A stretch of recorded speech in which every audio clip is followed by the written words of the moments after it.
నాకు అప్పిచ్చిన వాళ్ళు దయచేసి నన్ను క్షమించండి.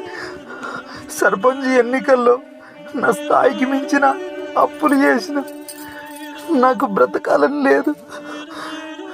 నాకున్న ఎకరం భూమి అమ్ముకొని అందరూ సమానంగా పంచుకోండి.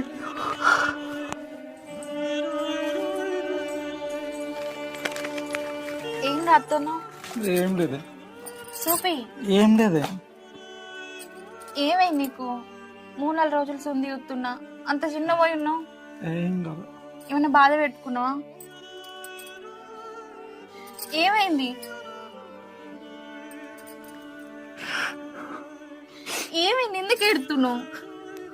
నేను పెళ్లి చేసుకొని నేను చాలా అన్యాయం చేసిన నీకు. అంత మాట ఎందుకు మాట్లాడుతున్నావు?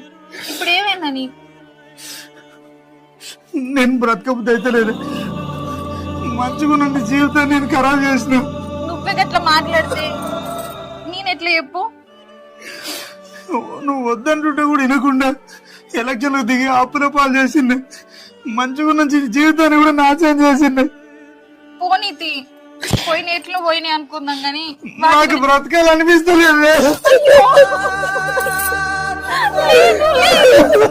నేను బ్రతకను.